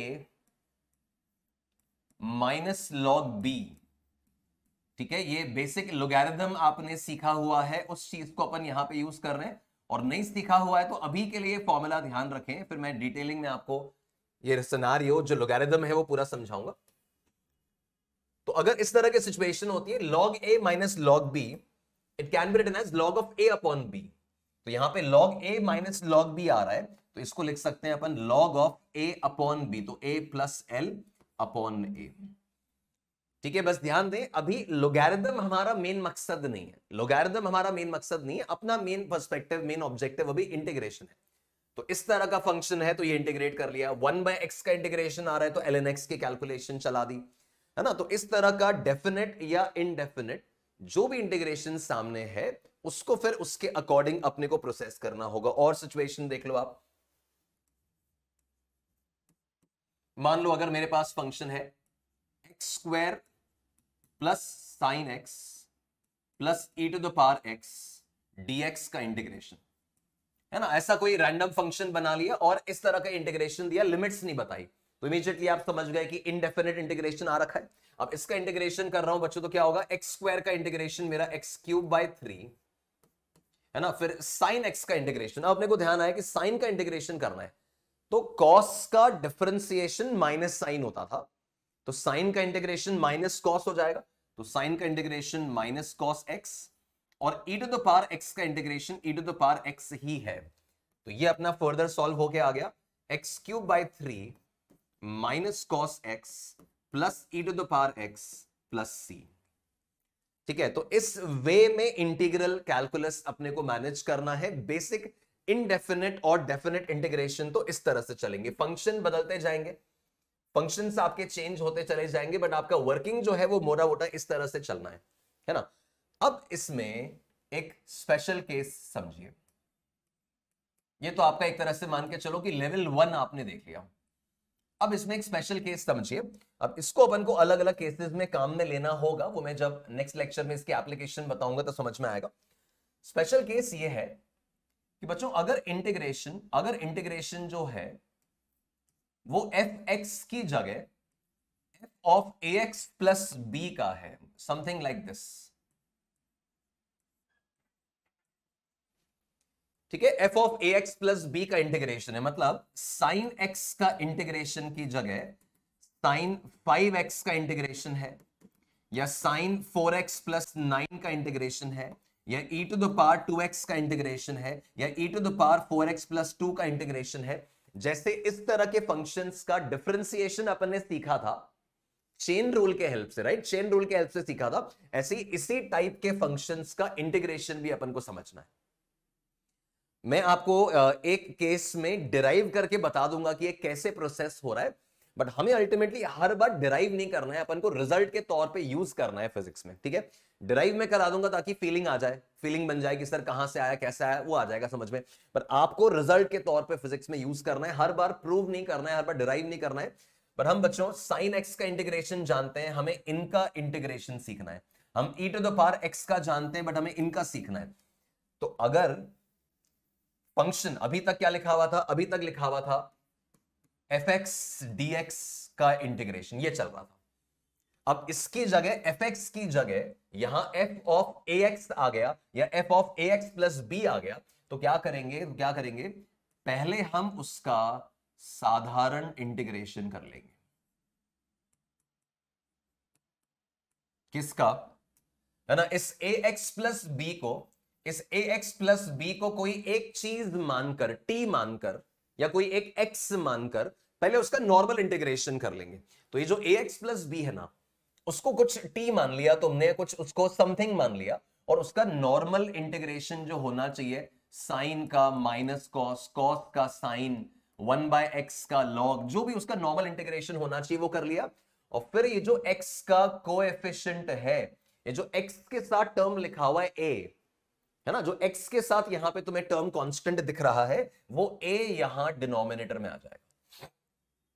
बच्चों मैंने आपको ये बताया, देखो इंटीग्रेशन अपने आप में बहुत वास्ट टॉपिक है, बहुत बड़ा सेगमेंट है क्लास 12th मैथ्स का, तो हमें वो पूरा इंटीग्रेशन नहीं चाहिए। इंटीग्रेशन तो बहुत बहुत दूर तक जाता है, बहुत बड़ा टॉपिक है, बहुत कॉम्प्लिकेटेड टॉपिक है 12th मैथ्स वालों के लिए। हमें केवल उसका फिजिक्स का फ्लेवर बस यहां पर रिक्वायर्ड था, तो हम बहुत लिमिटेड पोर्शंस पे बात कर रहे हैं, बहुत ज्यादा लाइक डिटेलिंग में, बहुत ज्यादा डेरिवेशन में घुसे बिना बात कर रहे हैं। तो आप पैटर्न के हिसाब से, ट्रेंड्स के हिसाब से इसको समझना कि अगर मैंने एफ एक्स की जगह एफ ए एक्स लिख दिया, या एफ एक्स ए एक्स प्लस बी लिख दिया, तो पहले क्या करोगे, पहले इसको समथिंग या टी मानकर साधारण इंटीग्रेशन कर दोगे, और फिर जो एक्स का कोएफिशिएंट है उसको डिवीजन में ले आओगे। ठीक है, मतलब मैं क्या बोलना चाह रहा हूं कि अगर मुझे इंटीग्रेशन करना है, अगर मुझे इंटीग्रेशन करना है साइन 4x dx का, ठीक है, इनडेफिनेट कर रहे हैं अभी, तो साइन 4x dx का मेरे को इंटीग्रेशन करना है, तो मैंने क्या बोला, आपको साइन x का आता है, 4x का नहीं आता ना, तो आपने क्या किया, इसको आपने कुछ समथिंग मान लिया।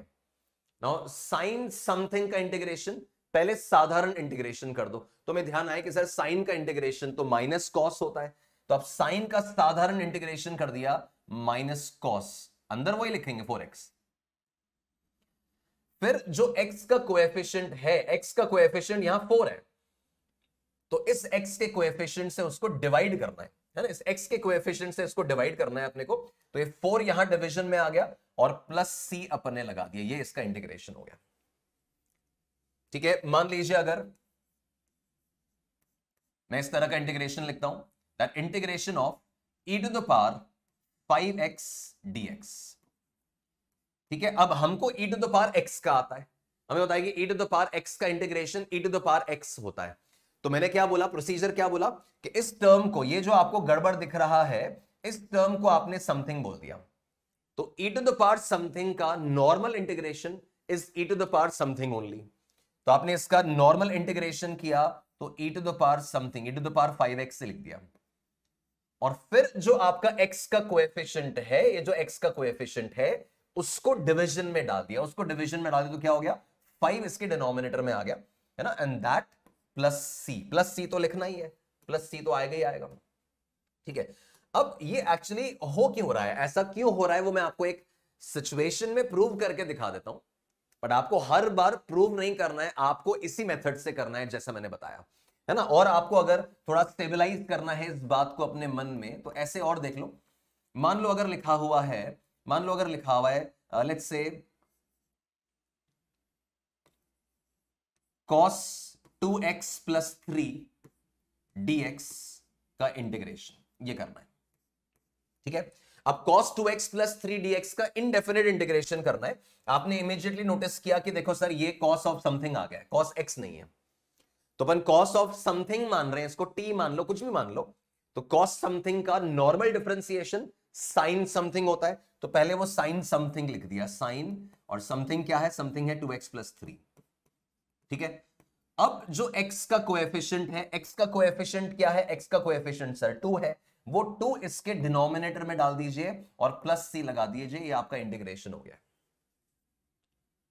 ये तो एक नॉर्मल प्रोसीजर हुआ जो मैंने आपको बताया। अब ये ऐसा हो क्यों रहा है, वो आप एक सिचुएशन में देख लो तो आपको थोड़ा थॉट सेटल हो जाएंगे कि सर क्यों कर रहे हैं, ऐसा क्यों आ रहा है।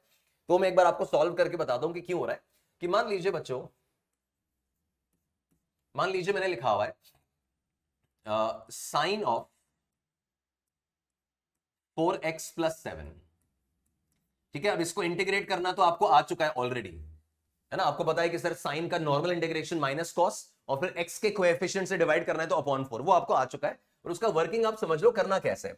तो प्रोसीजर ये होता है, आपको प्रोसीजर केवल समझना है, आगे अप्लाई नहीं करना है, आप डायरेक्ट करोगे हमेशा।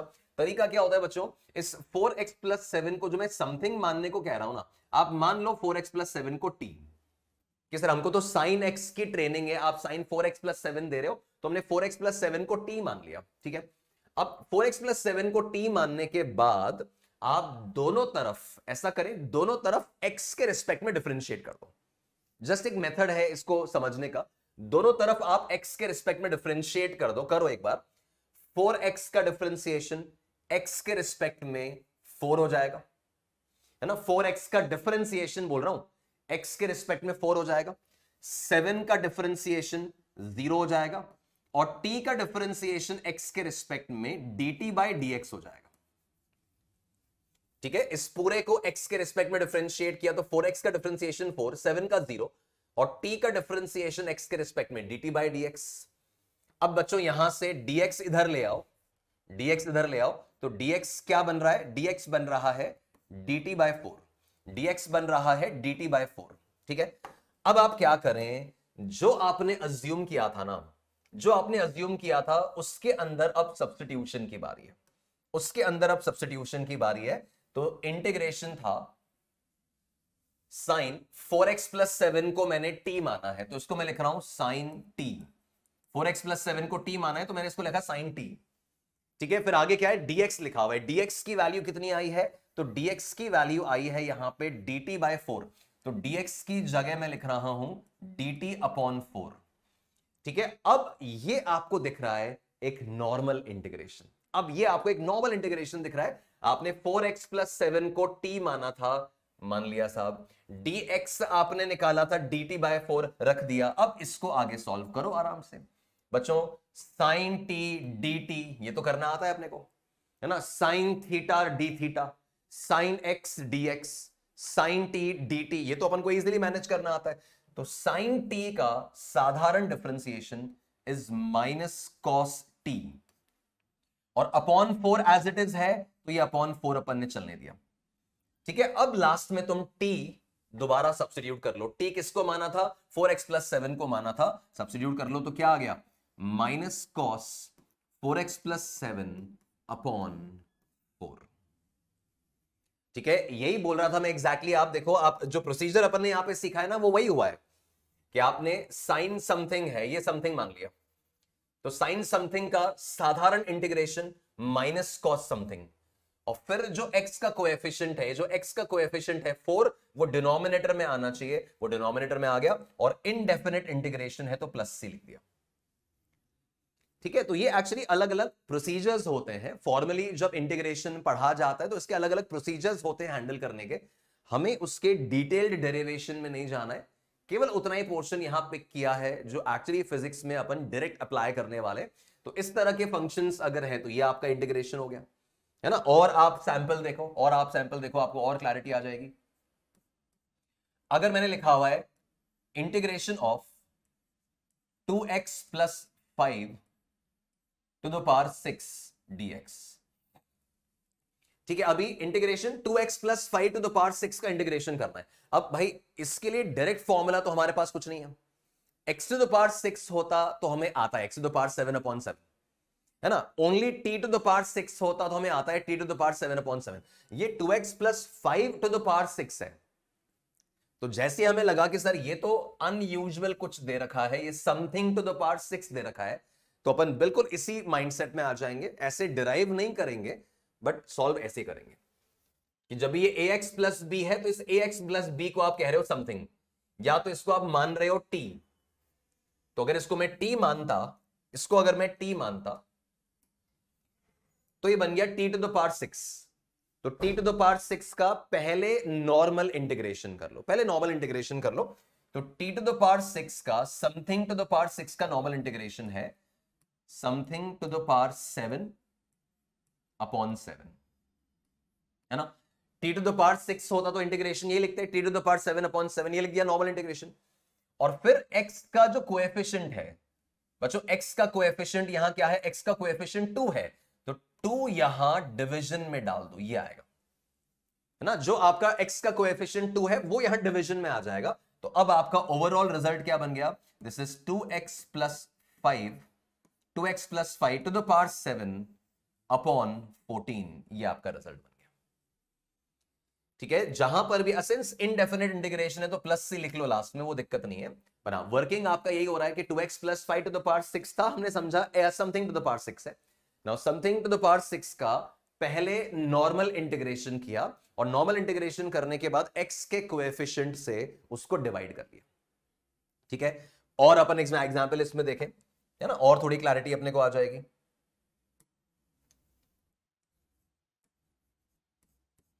मान लीजिए we have e to the power 8x dx का integration from let's say 1 to 2, ये अगर सिचुएशन है ना। e to the power 8x dx का इंटीग्रेशन 1 to 2, डेफिनेट इंटीग्रेशन आ गया, लिमिट्स लगा दिए, है ना। अब यहां पे लिमिट्स भी हैं, e to the power something भी है, डेफिनेट इंटीग्रेशन वगैरह करना है।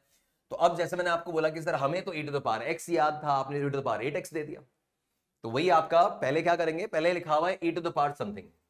अब इस e to the power something का नॉर्मल इंटीग्रेशन जो होता था वो e to the power something ही होता था, ये लिख दिया, है ना। e to the power something का normal integration e to the power something ही होता था, तो ये e to the power 8x तो आ गया। अब मैंने क्या बोला हुआ है आपको कि जो x का कोएफिशिएंट है वो डिवीजन में आएगा, तो ये x का कोएफिशिएंट डिवीजन में आ गया, ये इसका इंटीग्रेशन तो कर लिया अपन ने। तो e to the power something का integration e to the power something, और फिर x का कोएफिशिएंट डिवीजन में वो आ गया। अब इसके बाद यहां पे लिमिट्स ट्रांसफर की, अभी तो लिमिट्स की वर्किंग बाकी है, तो 1 से 2 यहां पे लिमिट्स ट्रांसफर की। अब आप यहां पे अपर लिमिट सब्स्टिट्यूट करो, x की जगह अपर लिमिट सब्स्टिट्यूट करो, 2 सब्स्टिट्यूट करो तो ये बन रहा है e टू द पावर 16। फिर लोअर लिमिट सब्स्टिट्यूट करो, अच्छा अपॉन 8 तो है ही, अब लोअर लिमिट 1 सब्स्टिट्यूट करो तो ये बन रहा है e टू द पावर 8 और अपॉन 8 तो है। अब इसको फिर अपन सिंप्लीफाई करें या ना करें फर्क नहीं पड़ता। This is e to the power 16 minus e to the power 8 upon 8 and we know that definite integration है, तो अब इसमें प्लस सी लगाने की रिक्वायरमेंट नहीं है। यही अपना फाइनल आंसर बन जाएगा, यही अपनी फाइनल वर्किंग बन जाएगी। ठीक है, और अपन सिचुएशन अगर देखें, मान लो और कोई केस अपन को मैनेज करना है। लेट्स से we have 1 upon 4x plus 3 dx का इंटीग्रेशन फ्रॉम 1 to 2। ठीक है, मान लीजिए अगर ये इंटीग्रेशन कर रहे हैं 1 upon 4x plus 3 का इंटीग्रेशन और लिमिट्स आपको 1 से 2 दे रखी है। अब ये इंटीग्रेशन करना है, सोचो क्या करेंगे। इसका कोई डायरेक्ट फॉर्मूला तो है नहीं सर, हमें तो 1 by x का आता है, आपने तो 1 by 4x plus 3 का दे दिया। तो अब अगेन क्या है, दिस इज 1 upon समथिंग का इंटीग्रेशन, 1 अपॉन समथिंग का इंटीग्रेशन 1 अपॉन टी का इंटीग्रेशन ln t हो जाएगा, 1 बाय x का इंटीग्रेशन ln x हो जाएगा। अब ये 1 अपॉन टी लिखा हुआ है, 1 अपॉन समथिंग लिखा हुआ है। तो जैसे मैंने आपको प्रोसीजर सिखाया, पहले आप जो भी फंक्शन है उसका नॉर्मल इंटीग्रेशन कर लो। तो 1 अपॉन टी का या 1 अपॉन समथिंग का या 1 अपॉन x का नॉर्मल इंटीग्रेशन होता ln x, है ना। 1 अपॉन x का इंटीग्रेशन ln x होता है, तो ये ln 4x प्लस 3 इसका इंटीग्रेशन हो गया। फिर जो x का कोएफिशिएंट है वो डिनोमिनेटर में आएगा। x का कोएफिशिएंट 4 है तो 4 इसके डिनोमिनेटर में आएगा। बच्चों अगर ये 1 बाय x होता तो ln x लिखते ना, 1 अपॉन t होता तो ln t लिखते, ये 1 अपॉन समथिंग है तो ln समथिंग लिख दिया और x के कोएफिशिएंट को डिनोमिनेटर में डाल दिया। अब सिंस डेफिनेट इंटीग्रेशन है तो लिमिट्स रखनी बाकी है, तो यहां 1 से 2 की मैंने लिमिट्स लगाई। ठीक है, 1 से 2 की लिमिट्स लगाई। अब ये लिमिट्स सब्स्टिट्यूशन की बारी है। अपर लिमिट यहां प्लेस कर रहे हैं, पहले x की जगह 2 प्लेस कर रहे हैं, तो ये बन रहा है मेरा ln 4 2 8 8 and 3 11, तो ln 11 ये बन गया अपर लिमिट, डिनोमिनेटर में 4 रनिंग है, माइनस फिर लोअर लिमिट x की जगह 1 रखना है तो बन रहा है ln 7, डिनोमिनेटर में 4 है और इसको अपन कॉमन ले लें तो ये आपका ln 11 माइनस ln 7 अपॉन 4 आ रहा है। अब इसको जैसे मैंने बोला फर्दर सिंप्लीफाई करना है कर सकते हैं, log a minus b is log a by b करना है वो अपन कर सकते हैं, ln 11 बाय 7 बन जाएगा, वो सब ठीक है। बट मेन वर्किंग क्या कि जैसे आपने देखा 1 अपॉन समथिंग तो आपने ln समथिंग किया, x के कोएफिशिएंट से डिवाइड किया, लिमिट्स वगैरह अप्लाई किए और ये अकॉर्डिंगली आपका इंटीग्रेट हो पाया। ठीक है, तो बच्चों जब भी इस तरह का सिनेरियो आ रहा है, इस सेटअप में अगर इक्वेशंस आ रही हैं, जैसे आप देखो, आप अगर ऑलरेडी फिजिक्स में एसएचएम वेव्स वगैरह अगर आपको ध्यान है तो बच्चों आप एसएचएम वेव्स में आपको एक इंटीग्रेशन करना होता है या ऑल्टरनेटिंग करंट में आपको इंटीग्रेशन करना होता है, let's say sine omega t plus phi का, है ना, sine omega t plus phi का इंटीग्रेशन करना है with respect to time, with respect to t. तो अभी अपन ने सीख लिया कि साइन समथिंग है और साइन समथिंग का इंटीग्रेशन माइनस कॉस समथिंग, अपन इसको साइन टी मान रहे हैं पूरा, ये साइन समथिंग हो गया, तो साइन का इंटीग्रेशन माइनस कॉस, तो minus cos omega t plus phi इसका इंटीग्रेशन हुआ और फिर जो टी का कोएफिशिएंट है, जो एक्स का कोएफिशिएंट है ये ओमेगा, ये आपका डिवीजन में आ जाएगा और इनडेफिनेट इंटीग्रेशन है तो प्लस सी लिख दिया। ठीक है, तो अभी तक अपन ओवरऑल देखें तो बच्चों लेक्चर के शुरुआत में आपने इंटीग्रेशन इंट्रोड्यूस किया, समेशन से उसको कंपेयर किया, इंटीग्रेशन का पूरा सिंबल समझा, x to the power n का इंटीग्रेशन आपने सीख लिया, x to the power n plus 1 upon n plus 1, उस पे बेस्ड क्वेश्चंस देख लिए, c x to the power n को हैंडल करना सीखा, पूरा पॉलिनोमियल अगर गिवन है ना, ये स्क्वायर क्यूबिक वगैरह इक्वेशंस गिवन है वो देख लिया, ट्रिग्नोमेट्रिक फंक्शंस का इंटीग्रेशन क्या होता है वो देख ला, 1 बाय x का integration ln x, e to the power x का integration e to the power x, indefinite है तो प्लस सी लग रहा है, डेफिनेट है तो लिमिट्स इस तरह से हैंडल हो रही हैं और फिर उसके बाद आपने ये कुछ क्वेश्चन सॉल्व किए, फर्दर इस वाले कैटेगरी में आए और यहां पे स्पेशल केस भी एनालाइज कर लिया एंड ये आपका जो मैथमेटिकल पार्ट है, मैंने बोला जो आपका मैथमेटिकल पार्ट है इंटीग्रेशन का, वो आपने सीख लिया है। ठीक है, तो गाइज यहां तक का पोर्शन आप फिनिश करो, जो शीट जो डीपीपी इसके साथ अटैच्ड है वो आप कंप्लीट कर लीजिए और नेक्स्ट लेक्चर में फिजिक्स में ये इंटीग्रेशन कहां अटैच होगा, कैसे काम आएगा, जैसे एक्स का डिफरेंशिएशन v है, पोजीशन का डिफरेंशिएशन v है, सीखा था लास्ट लेक्चर में। तो v का इंटीग्रेशन जो है वो आपको डिस्प्लेसमेंट की तरफ लेके जाएगा। वेलोसिटी का डिफरेंशिएशन अगर एक्सेलरेशन है तो एक्सेलरेशन के इंटीग्रेशन से वेलोसिटी की तरफ जाओगे। चार्ज के डिफरेंशिएशन से अगर करंट मिल रहा है तो करंट के इंटीग्रेशन से चार्ज मिल रहा होगा, है ना। वर्क डन के डिफरेंशिएशन से अगर पावर मिल रही है तो पावर के इंटीग्रेशन से वर्क मिलने वाला है। बिल्कुल उसी फॉर्मेट में कि ए का डिफरेंशिएशन अगर बी है तो बी के इंटीग्रेशन से हम ए पे पहुंच पाएंगे। तो इस पूरे एनालिसिस को, मतलब एप्लीकेशन जो है इंटीग्रेशन का फिजिक्स में कहां है, कैसे है, विद कंप्लीट क्वेश्चन प्रैक्टिस, वो अपने अगले लेक्चर का पार्ट रहेगा। तब तक इस पोर्शन को आप फिनिश करके रखो and see you all in the next lecture with the application part. Alright guys, thank you.